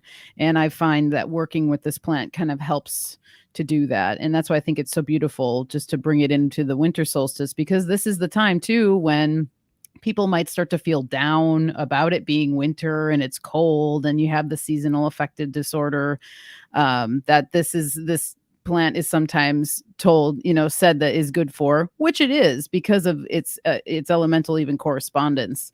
And I think even just using this as a topical oil is really great too in the wintertime to like bring that warmth. It can warm the body, but then it also has that action of like cooling inflammation and just like bringing the nerves down, or like relieving pain, any nerve pain, gentle on the nervous system and all that kind of stuff, which around this time too, a lot of people's nerves are a little heightened. It can be stressful. You might be seeing family members that you haven't seen in a while, or there's the hustle bustle of all this stuff. And it's just a really lovely ally to have at all times, I feel. Yeah, totally. Great for flying with too. I always take it when I'm on an airplane. I always have it with me. I take it before, we take off. I take it during the flight and I take it after. And I don't know, it just really always helps me a lot in that aspect. So it's a traveling herb too, as St. John was a traveler and he used to use mugwort as his protective girdle of herbs on his chest. And I think that both mugwort and St. John's wort have a protection aspect, but it's almost like in a different way. Like the St. John's wort is almost like the guardian at the gate, whereas mugwort's kind of like the protector while you're going through the gate, while you're going into a different realm, sort of thing. That's just one of my like little connections that I've thought of over the years with it. So cool. Yeah. Yeah, I like that. Let's see what we got here. Calendula, or Gabe pointed out, and I was like, oh man, how did I not see this? Duh. Calendula. Yes. So some people call it calendula. I call it calendula. And you grow it, right? I do. Yes. We grow quite a bit of it. Yeah. Yeah, me too. And well, you don't have to grow much to grow a lot, right? That's true. It will just keep coming and coming and coming. Exactly. And it's just blooms. It just keeps blooming and blooming and blooming, and it absorbing the sun. And it has this, again, there's this solar signature. So it's really easy in the garden to grow this plant. And then it's additionally easy to figure out that this plant is a plant of the sun. Like it just loves the sun. It closes up when the sun's gone, and like, oh, the sun's gone. When will it come back? Oh, come back tomorrow, and it'll just make a new flower. So one of the fun things about growing calendula is going out to the garden every day, picking a whole bunch of calendula, putting it in your drying rack next to yesterday and the day before and the day before that and the day before that's calendula, and just constantly getting a little abundance every day of the sunshine and storing it up. And it stores so beautiful when you grow your own, and it's just so vibrant. We could talk forever about the medicinal applications of calendula, but really what I wanted to focus on was that solar quality. And so when somebody feels afraid of the dark, when they feel like that light is lacking, when they feel like something, like they're trying to figure something out, but they can't shine the light on it, then these are great ways of working with a plant like calendula in a spiritual way. So you can do that through maybe just a drop dose. You can do that through a flower essence. You can do that through having the plant underneath your pillow. You could do that by making, an oil of the plant, and as you're applying it, you're including that intention as you're, almost as if you're anointing yourself with that intention. So yeah, I really love calendula as just something that will bring sunshine into darkness or shine light on a situation, especially in places that are on the body in particular, that are where the sun don't shine, for example. And and I know that you love this plant too, so I'm curious if you got anything else to say about it. Oh yeah, I do. I always think of it's great for places where the sun don't shine. And when we talked, I think it was the first Vibrant we did with Scorpio, I brought this plant up because of its ability to kind of heal those spaces. I always think of the cervix when I think of this plant, because of the shape. As the petals fall off and then the seeds form, it takes on that donut shape that almost looks like a cervix. And from personal experience, I've just had really a great success using calendula for healing inflammation and irritation, in those areas of the body. And it's very moistening. And so I just find it to be really lovely. One of the other things that I think about with these sun plants that I'm kind of just like, I feel like I knew this, but I kind of came to the conclusion today as I was just putting notes together and stuff. A lot of them are wound healers. And so, the St. John's wort has the ability to heal like a fresh bleeding wound. And then calendula is famously known as a wound healer. And then even other plants of the sun have that yellow golden color seem to be wound warts. And then I was just thinking like, wow, well, it kind of almost just illustrates the healing quality of the sun and how much of a great healer it really is. And so I just kind of wondered about that and kind of wanted to bring it up and see what you thought about that and if you'd ever thought about that connection before with those types of plants. Yeah, definitely. And yeah, because for me, I've been really retooling my way of thinking into the subtle begets the physical. And as I accept that, I see that the relationship that medicine has with the subtle wounds that we have and the ways they can become expressed. And it's not easy to explain, especially if there's like an accident that involves like, but for me, it's a pattern that I've noticed. Like if I got like I'll continually injure something on a particular, let's say my right hand over and over and over and over and over and over and over again. And, or in a different part of my body. And so finally, after like the millionth time, it's like, oh, there's something I'm supposed to figure out about this. There's a message here. And then when I got that, that's when I realized the validity to that whole paradigm shift. It just shifted my paradigm from the ways that, and then of course it just gets more philosophical with linearity of time and things like that. But I definitely think about, I totally agree, 100%. The wound healing aspect, and then also the light, the sun, the solar, the solstice, the cardinal directions. All of these things they make a lot of sense to me when we put them together like that. Yeah. Yeah, definitely. And then the connection to the solar plexus with calendula, and even just looking at it kind of looks like that. Same thing with St. John's wort, has that same connection. So these plants are just deeply connected in so many ways, and I find it just very interesting. And then kind of like you, I've had like sort of a paradigm shift. When I started really learning about German new medicine and that side of things, Yeah. then I started just like reevaluating how I was looking at herbs as well, and what are they actually really working with. And I had the thought of like, is it that the herb you're taking, because if German new medicine, which I think there's really great stuff to take from that method of health. Mhm. And so I would think about, all right, so is the herb then just literally stimulating the part of the body that needs to be stimulated in order for the body to heal, if that makes sense? I think so. And I also think German new medicine is awesome. And I really think that that's what's going on. Yeah. Because, I also am really into abolishing the victim savior dynamic when it comes to working with myself and working with other people, and working with plants instead of being like, this plant healed me. Instead of thinking like that, I could also think in a more powerful way that this plant reminded me of what I needed to do to heal. And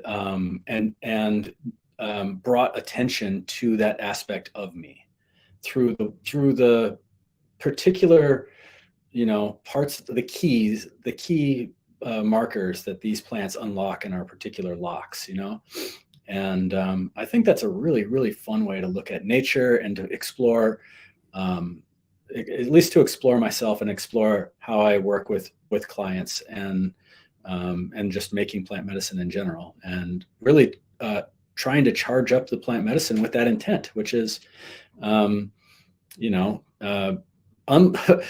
what needs to be unlocked for this person and give them that that nudge so that they can be reminded too, in all the different aspects and all the different subtle ways and all the gross ways at the same time, whatever that person needs to be reminded. Yeah, that's beautiful. I like looking at it like the reminder, because I too like to stay away from that victim, savior, messiah sort of thing with everything, but specifically plants, because a lot of times people will look at plants or start taking them like a drug, and expecting the same result. And it doesn't work. I don't, in my opinion, it works very differently than that, because there is a spiritual connection with the plant, and there's all the symbology that goes along with it that can be really glossed over when you just kind of say, yes, take that for this, and then you take that, and if you take this with combination of that, then this will happen. And it actually doesn't really even work that way with individuals, as you know, because everybody's different and we all have different body types and we're all going through something different. And I just think it's such a beautiful thing, and thinking about it in that way is such a more holistic way of looking at it.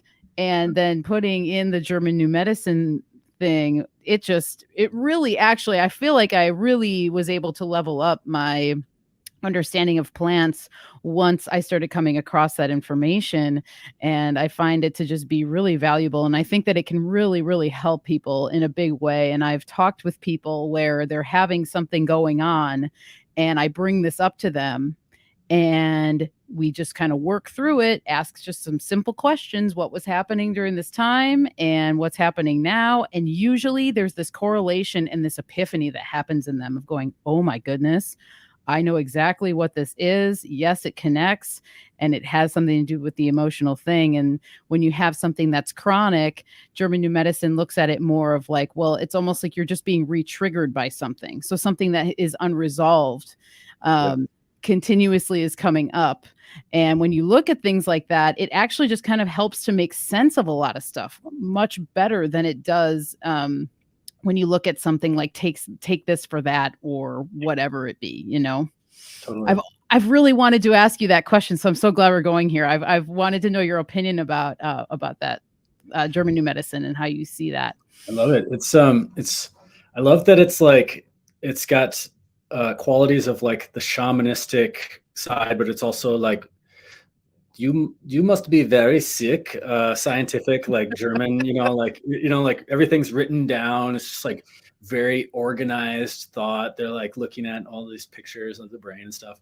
So all the pictures of the brain reading and things like that, I can do without. I don't feel like I need to appeal to pictures of the brain to see certain patterns or whatever. So I think it's cool that they can recognize them as another tool. It's another tool, just like how I look at tongues and feel pulse, and how a German new medicine doctor can look at images of a brain and stuff like that. But that whole thing. And then if somebody, I also, going back, if somebody wants to use an herb instead of a drug, I do think that it will work, but I think that it will work like a drug. And so instead of it helping the expression to the full potential, and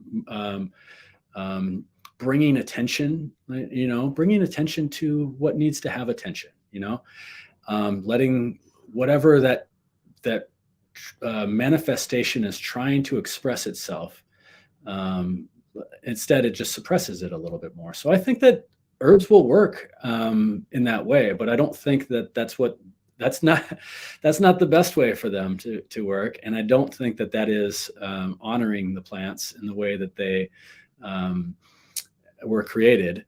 And I think it's reinforces a paradigm of, the victim savior, and of like, we have to appeal outside of ourselves. We have to give money. We have to do this and all this stuff, instead of the things that I really like about German New Medicine, and how and also just vitalist practice, which is like self-inquiry. Like, what is my dandruff trying to tell me?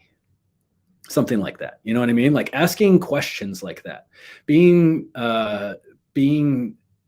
integrating yourself into the the whole, instead of separating yourself and being like, I am, me, and then there's dandruff that isn't me, and I want it to go away. Instead, it's like, okay, this is part of me. There's an expression here that needs to come out. What is it? What does it mean? And then I really love cross-referencing to German New Medicine, because they have a really interesting way of looking at it. And this, oh yeah, well, dandruff represents like a ongoing conflict. And then I think to myself, like, oh, okay, now let me just think about all the conflicts that I have that are ongoing, and like really try to make peace with all of that, in all the different ways, and see that that change or not change or whatever. But it definitely is medicine to have that introspective quality, and to bring yourself along as a whole body, as opposed to separating ourselves into and identifying with our disease state, and what is my disease state and what is not my disease state. And instead of identifying myself as, I am this beautiful picture of all of these experiences, and what needs to manifest, and what needs my attention right now. And for me, I find the best tools for that are herbal medicine, and that's my expertise, that's my palette.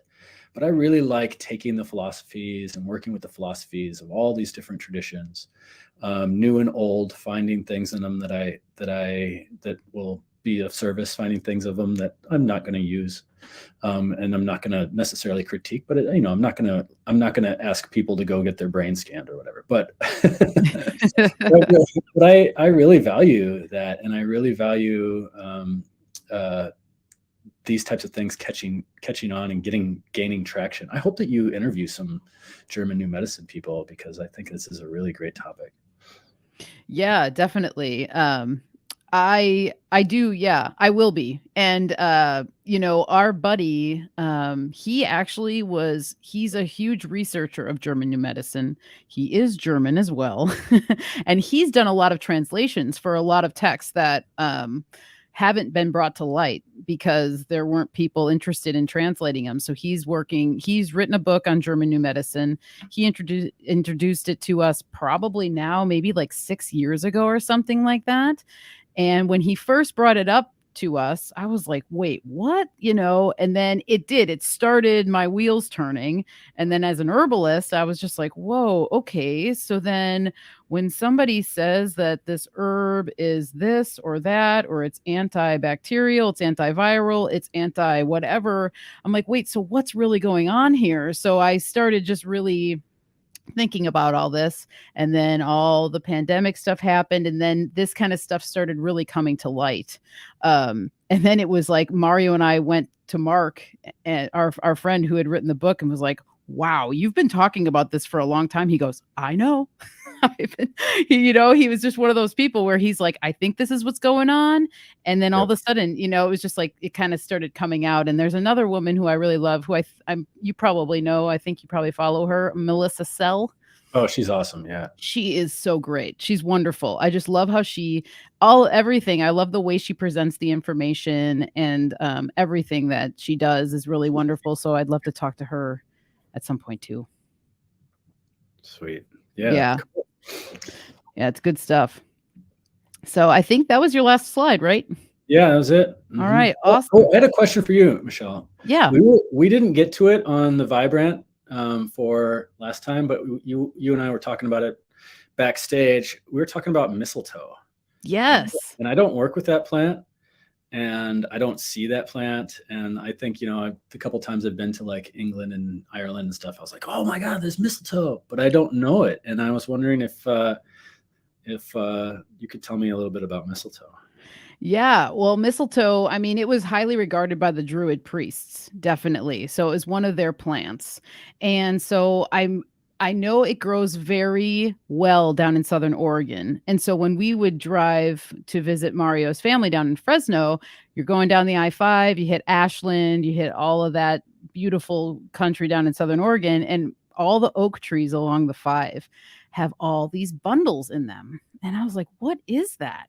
And it turned out it was mistletoe. And so it's kind of like a parasitic plant to the oak because it will overtake it and it will just like grow and kind of, I think eventually it might kill it. Um, but I just love the folklore around the mistletoe.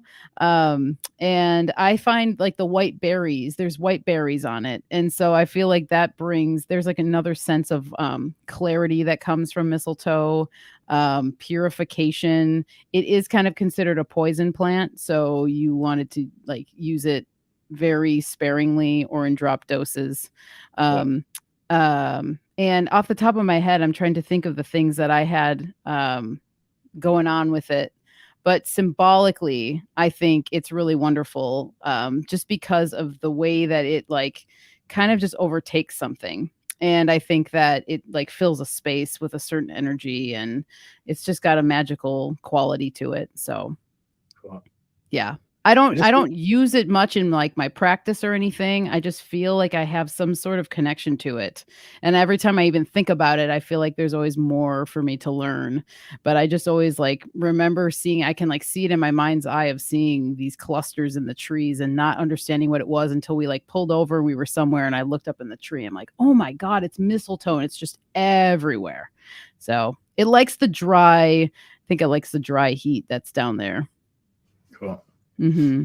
Yeah, when I remember in my mind's eye, I'm in like traveling through Ireland and England and places like that in the countryside and seeing it, and it's always on like I always felt like there was ravens or big crows or something that were around the trees, and then I was like, oh, okay, I get it. The mythology, the Norse mythology.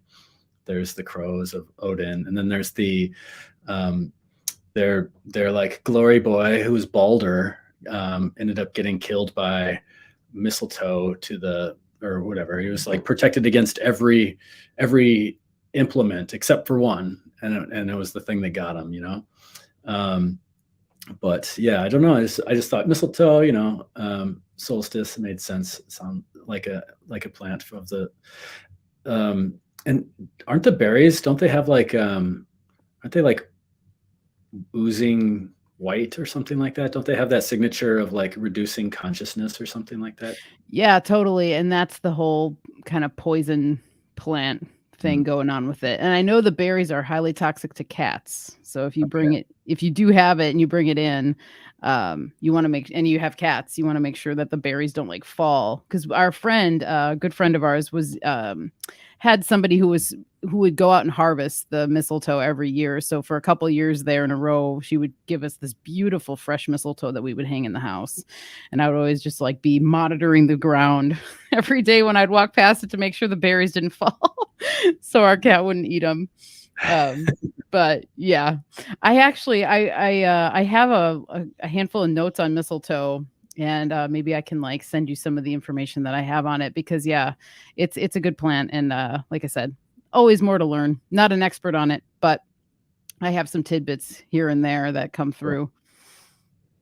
Right on. Mostly it's like I feel like I resonate with it in some way. So, but before we wrap it up here, I did want to ask, what is your favorite plant to work with? And do you have a specific plant that you find is your personal ally? I've been using, this is a question that I can answer differently in a different period of the year. But like right now, I've been working a lot with yarrow. It's a really versatile plant for me. It's coming in handy for all kinds of things that people are coming to see me for or whatever. So I love the digestive aspect. I love the way that it works on blood. I love the way that it equalizes the blood in the body, and it helps improve the stagnation if it's there, or stop bleeding if it's present, just by equalizing. I love the spirit medicine of yarrow and its way of healing wounds, all the representations that a wound might express itself as. I like the way that it protects my house. I call on it it's like in the garden, and there's some yarrow that I'm like, all right, you're staying right here. I'm not going to cut you. Here's the deal. You're like, your job is to protect us from, and I like it. I feel like the plant is very, it is a wounded warrior wart. And also it like definitely has, to me, I feel like the soldier aspect, like it's just like, aye, like that's what I'll do. I put it above my door at the herb shop, so only those that may pass through, the sacred doorway may enter, and it really works sometimes. I definitely see people open the door and like they are denied and they can't pass through, and it's like, oh well, that worked. I love yarrow right now. I love, I just work so much with elderberries too. I just make elderberry everything. And everyone loves elderberries. And I don't know how many times a day I hear, this stuff keeps me from getting sick. And so at least 3 times a day. And, all these different people. So all these families taking our elderberry syrup, our elderberry tincture, our elderberry cough syrup, our elderberry blah, blah, blah, just elderberries. So that's a really popular plant that I feel really allied to, and I love. And my first like herbal ally that I ever had was mullein, and I have this really interesting relationship with mullein. As like, to me, it's like a time plant. I call it my time plant because when I like meditate with mullein, I see these. It's got the Fibonacci sequence, like moving outwards from the basal leaf pattern. If you look at it from the ground, so it looks like a clock, like a cosmic clock. And I always felt like the mullein, when I first started learning plants, like one of the lessons it told me was like, if you bend down and pet me when you see me, then I will reset like proper timing. Like that's kind of the medicine that I get from mullein. And so I don't like, sometimes I see something happen right away, and sometimes I'm like, I wonder if I, just by bending down and diverting myself for one half of a second to like pet mullein and say hi, what changed, in the course of the day or whatever. But one time, it was earlier this summer, I was like, I saw some, and I was walking my dog, and I bent down and I petted it. And like out of nowhere, I have no idea how this happened, but a baby deer just like sprung up from right where I touched the mullein. And I was like, where did this baby deer come from? And it was just a tiny little mullein plant. And I'm like, did that just like spring into existence? I could not figure out where this baby deer was. And it just like popped out, and it just like ran over to another, and I was like up north, and we were in a cabin. I was like, Mom, did you see that? She saw the deer, but like she didn't see it like just like spring out. And I was like, that was really weird. I really felt like I just conjured that deer.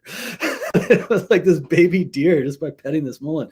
It was like, it blew my mind. I was like, what the heck? So that plant just keeps teaching me and keeps teaching me and keeps teaching me. So I love mullein too. Woolly moly, I call it. Because it's so fuzzy. And yeah, those are some of my favorite plants. I have about 25 plants that I work with regularly.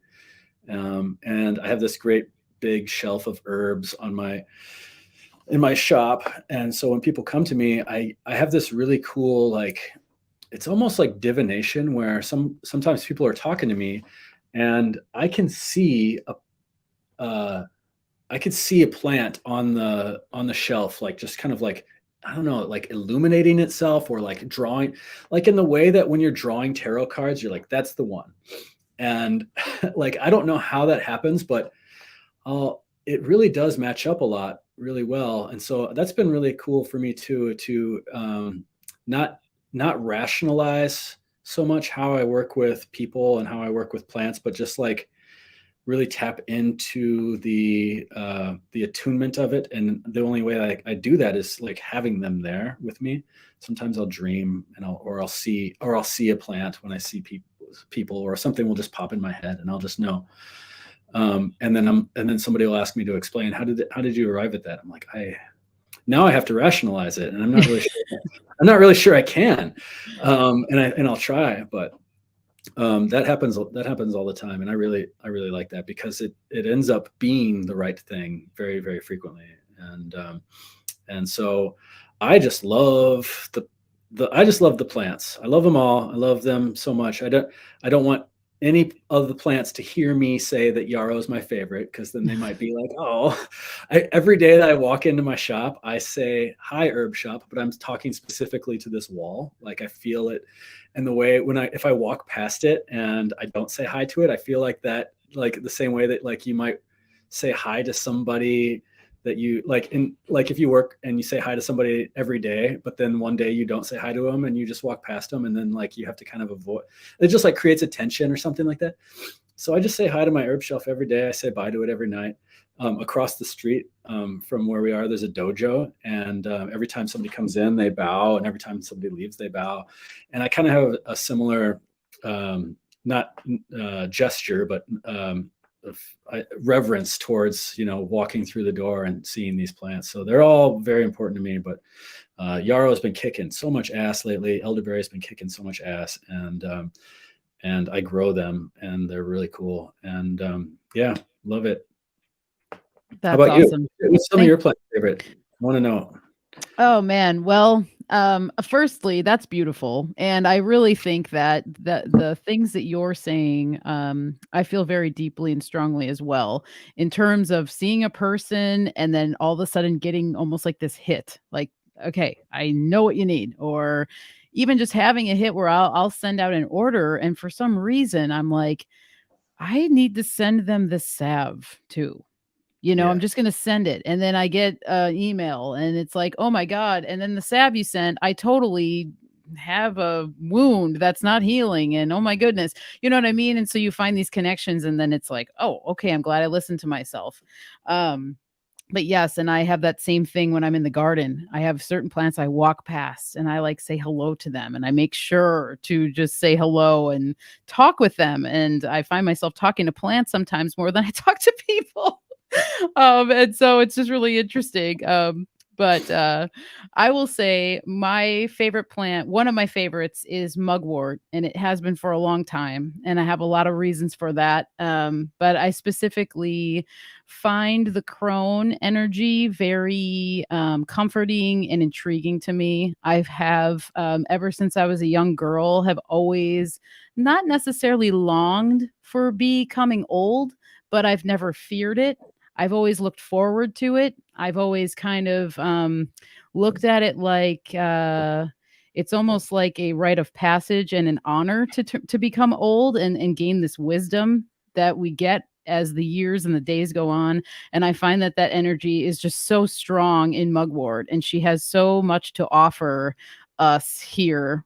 While we're here, I burn it. I've been burning it every time before I get on the computer, because I'm just like, want that wisdom of the crone to kind of just like stay in your place, be grounded, share the things, share the things that you've learned along the way, and also be able to know when you don't know something, and when you might need to ask a question or say I don't know, which is sometimes dreaded by some people. I know I had to work through a lot of that kind of stuff when I in my younger years, of like just being able to say I don't know. There's like this whole pride thing and the ego thing, and it's like once you can like let go of that and understand that it's okay to not know, and it's actually better to say you don't know, I actually think more wisdom comes your way. And so mugwort being one of my allies in that direction. And I love I love the dream realm, and I've always been very active.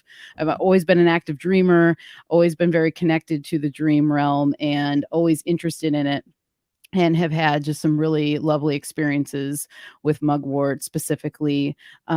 But I would say another one that just really comes to mind is St. John's wort. That's Okay. it's one of my go-tos. I use it in a lot of my products. And I've seen it do a lot of great things for a lot of people, myself included. And so kind of for some of the reasons that we were talking about with it, it's one of my all-time favorites. And like yourself, I'm very connected with elderberry. And I think for me, it's that crone energy, it's the Saturnian energy, it's the winter energy that I feel comes from that because that's usually the time when people are taking it a lot. Yeah. So those are some of my top 3, but I kind of have the same feeling as you. I love them all.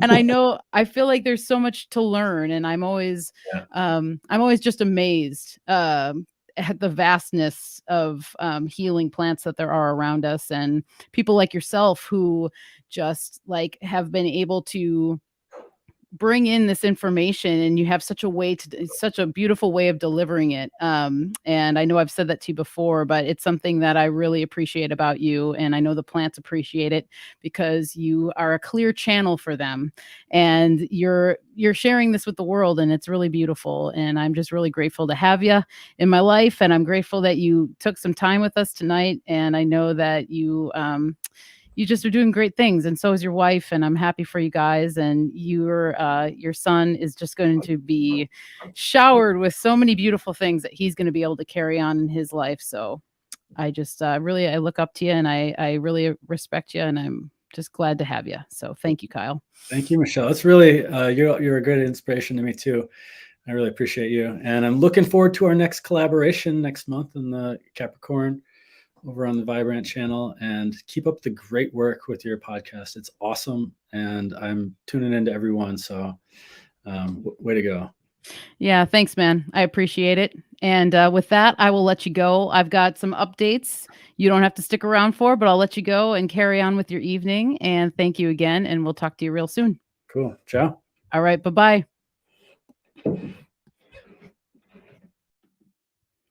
Alrighty, everyone. Well, that was lovely. I'm very excited that I was able to have Kyle here and him to share his thoughts on the solstice, these plants guided by the sun, and how we can bring some more sun energy in. Every time I talk to Kyle, I feel like I level up my herbal game because he just has such a wealth of information to share. And so if you are interested in learning more about Kyle, I have all of his links down below. You can head to their website, tippecanoeherbs.com. He is on Instagram at Tippecanoe with a underscore, Tippecanoe_herbs. And yeah, he has a lot to share. And if you're looking for herbal products, they carry bulk herbs, they carry tinctures, they carry salves, and they make pretty much everything that they sell, which is seriously amazing. And there's not a lot of herb shops in the country that are doing that. So kudos to them. As I just said, lots of praise for Kyle. So with that, I do have just a couple of announcements and updates. So next week's show, we have Chance of the Interverse podcast. Chance also is another one of those guys who I definitely look up to. He inspires me a lot, and I'm excited to have him on because we're going to talk about his sound healing practice and what he does in his healing practice, his journey, how he found it, new conclusions he's come to with it, and all the people that he is helping move energy with his practice. So I'm really excited for that one. So that'll be next week on the 27th, again here at 4 p.m. Pacific Standard Time. And so just to run through, I always just want to let you guys know what I've got available for purchase. So up on the screen, I have my menu. Same kind of stuff that I've had. I announced last week what I've got going on. But if you guys are interested in getting yourself any products from me, you can reach out and email me, michelleshealinghome@gmail.com. You can also head to my website and you can fill out a form if you want to contact me. The current full moon offering right now is my CBD whip body butter. This stuff is really, really groovy. I'm so excited about it. It is a new product.